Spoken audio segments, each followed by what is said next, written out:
हरे कृष्णा। हरे कृष्ण। हम भागवत गीता के अध्याय 2 पर जा रहल छी, जिकर नाम है गीता का सार। अध्याय 2 में संजय ने कहा, अध्याय 2 पर जा रहल छी, संजय ने कहा, करुणा से व्याप्त शोक युक्त असीपूर्णित नेत्रों वाले अर्जुन को देखकर मधुसूदन कृष्ण ने ये शब्द कहे। जब अर्जुन के आंख में आंसू आने लगले कि हम अपने ही कुटुंबीय संबंधित आदमी के, अपने काका मामा काका साला एकरा सबके केना उलट के बांध चलाओ। जब बैठ रहा है धनुष नीचा धा के रथ पर बैठ रहा है आ ओकर आंख से आंसू गिरे लगले, तब ये शब्द कहने हैं अर्जुन श्री कृष्ण के। अब श्री कृष्ण कभी कहीं से देखो,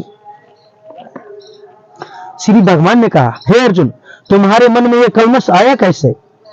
यह उस मनुष्य के लिए तनिक भी अनुकूल नहीं है जो जीवन के मूल्य को जानता हो। इससे उच्च लोक की नहीं अपितु अपेक्ष की प्राप्ति होती है। अतः की कहने हैं भगवान कि हे अर्जुन, तोरा मन में यहन कलमश कता चालो, यहन अज्ञानी बुद्धि कता चालो? जे आदमी जीवन के चक्र के जाने हैं वो एहन बात नहीं कर सके है। तोरा एहन बात कता से चलो लो अर्जुन? अब आगे सुनो। हे पृथापुत्र, इस हीन नपुंसकता को प्राप्त मत हो, यह तुम्हें शोभा नहीं देती। हे शत्रुओं के दमन करता, हृदय के शुद्ध दुर्बलता को त्याग कर युद्ध के लिए खड़े हो। अब हनु भगवान कह रहा है कि हे पृथापुत्र, इस हीन नपुंसकता क्या कही? नपुंसकता अपना सुन के छी कायर। कायर केन कायर छ तू? केन बात कर रहल छै? नपुंसक के मतलब भ गेलै कि वो न बच्चा जन्मावे वाला, वही रिलेटेड अपना समझ कायर के देते छै लोग के। सेम भगवान ओकरा एक तरह से गाली दे देलकै कि केन आदमी छ तू? तू नपुंसक छै, जे एहन बात कर रहल छ तू नपुंसकता के प्राप्त मत हो। अपन जो दुर्बलता हो तोरा शरीर में, जो दुर्बल चीज हो तोरा मन में, तेकरा त्याग के युद्ध के लागी तू खड़ा हो। के बाद अर्जुन कही फनु, अर्जुन ने कहा, हे शत्रुहंता, हे मधुसूदन, मैं युद्ध भूमि में किस तरह भीष्म तथा द्रोण जैसे पूजनीय व्यक्तियों पर उलटकर बाण चलाऊंगा? अब फनु अर्जुन कह रहे हैं, हे कृष्ण, हम ओहन जो महान व्यक्ति है, जो हमर गुरु है, हमरा सब दिन पूजनीय है, तेकरा पर उलट के फनु हम केना बाण चले से कह रहे हैं। के बाद अर्जुन फनु बोल रहे हैं, हे महापुरुषों, हे महापुरुषों, सॉरी, ऐसे महापुरुषों को जो मेरे गुरु है, उन्हें मारकर जीवन की अपेक्षा इस संसार में भीख मांगकर खाना अच्छा है। भले ही वे संसारिक के लाभ के इच्छुक हो, किंतु है तो गुरुजन ही। यदि उनका वध होता है तो हमारे द्वारा भोग्य प्रत्येक वस्तु उनके रक्त से सनी होगी। अतः कह रहा है अर्जुन, बोले एक महापुरुष के हम केना मारिए? एकरा से अपने आदमी सबके हम केला मारू? एकरा मारे से बढ़िया और संसार में हम भीख मांग के खाना हमरा लगे बढ़िया रहते, कि भीख मांग के हम खेती से हमरा लगे बढ़िया लगते। भले ही वही संसारिक भौतिक चीज के प्रति सब आसक्त है, लेकिन हम तो एगो बुद्धिमान छी, हम एकरा सब पे केना मारू? हम उलट के केना बाण चलाओ? बोलू ओकरा मारे से बने उही हमरा केला नहीं मार देते। आ बोलू ओकरा से के मार दे, अगर उसके मारला के बाद जो हमें ये संसार के धन वित्त संसारिक चीज मिलते, वो एक तरह से अगर सबके खून से लथपथ सिद्ध रहते से भगवान आता श्री अर्जुन जी कह रहा है कृष्ण के। अच्छा, भगले भगवत गीता के द्वितीय अध्याय श्लोक भगले श्लोक कते भगले श्लोक का नंबर? एकर श्लोक भगले यहाँ के 5 श्लोक 5 तक, अध्याय 2 श्लोक 5। अब हमरा एक बात बताओ, भगवत गीता के अध्याय 2 श्लोक 11 में कथी लिखल छी? वो चीज जाने के हमरा बहुत इच्छुक छी हम। जरूर जरूर। श्लोक 11 में अभी दिखा दीजिए। श्लोक 11 में श्री भगवान ने कहा, तुम पांडित्यपूर्ण वचन कहते हुए उनके लिए शोक कर रहे हो जो शोक करने योग्य नहीं है। जो विद्वान होता है वह न जीवित के लिए न ही मृत के लिए शोक करता है। अब में बतायल जाओ, जब कह रहे कि जे विद्वान यानी जे गुणी व्यक्ति ज्ञानी व्यक्ति है, जे ज्ञानी व्यक्ति है ओकरा लागी जे जिंदा है वो ओकरा लागी शोक के योग्य नहीं है, जे मर गेली वो ओकरा लागी शोक के योग्य नहीं।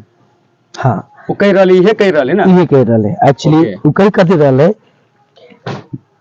भगवान कहलक है तुम पंडित जी का बात जे कर रहा छे है ना, ज्ञानी पूर्ण। हाँ ज्ञान वाला बात जो बोल रहा छे तू अज्ञान भके तू पंडित जी का जो बात बोल रहा छे तो ज्ञानी भके शोक कर केला वो तो ये कर रहे तुम पांडित्यपूर्ण वचन कर रहे हो। बभना जी का जो सॉरी जे ब्राह्मण जी का जो बात कर रहा छे पंडित जी का जो बोल रहा छे तू जे बुद्धिमान हुए उन्हें जीवित के लागी शोक करिए न मृत के लागी शोक करिए। तो पंडित लेखा करे छे कहला कि जे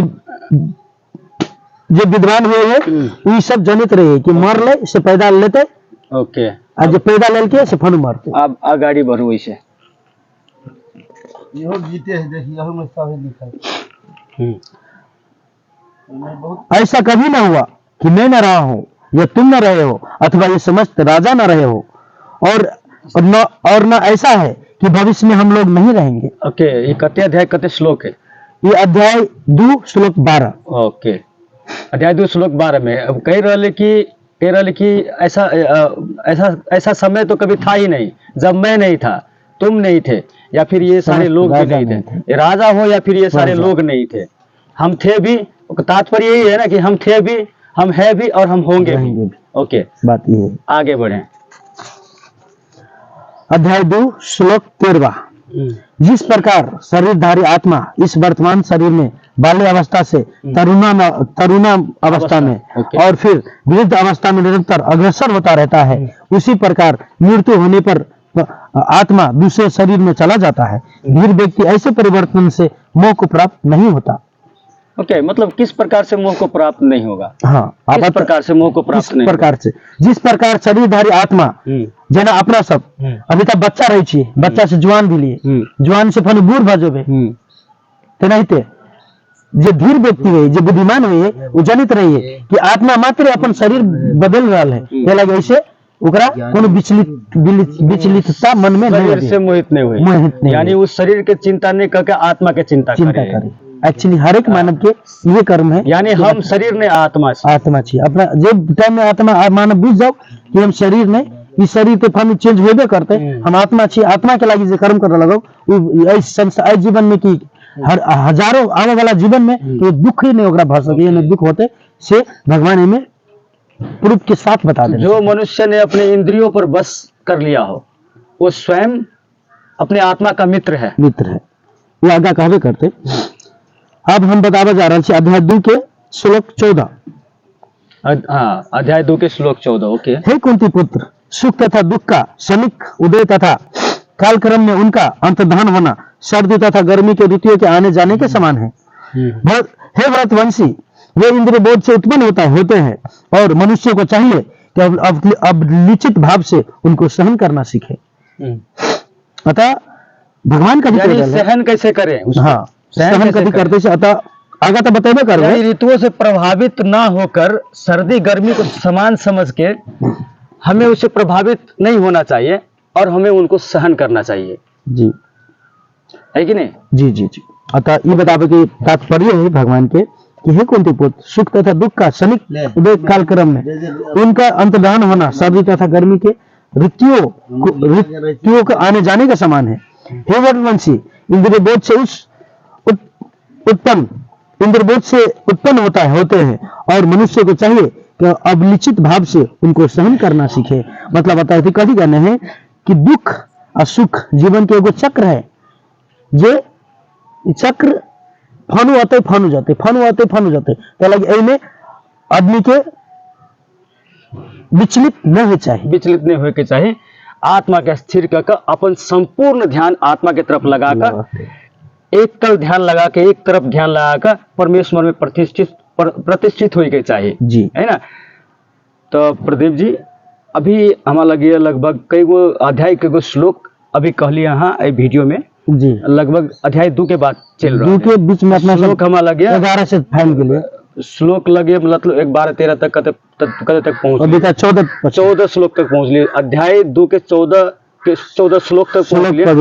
अंतर्गत में एते महान महान ज्ञान सब छले जे शायद कोई वर्णन नहीं कर सके आ शायद फिर दोबारा एहन ज्ञान कोई नहीं दे सके इस सृष्टि में किला तो ये एहन ज्ञान तो शायद केकरो पास ईश्वर के अलावा दोसर के पास भइए नहीं सके। हमरा लगे अभी के लागी हम ए वीडियो के जे हम तो पूरे विश्व में फैलावे चाहे छी ताकि घर घर में ये ज्ञान पुगे, भगवत गीता के ज्ञान पुगे।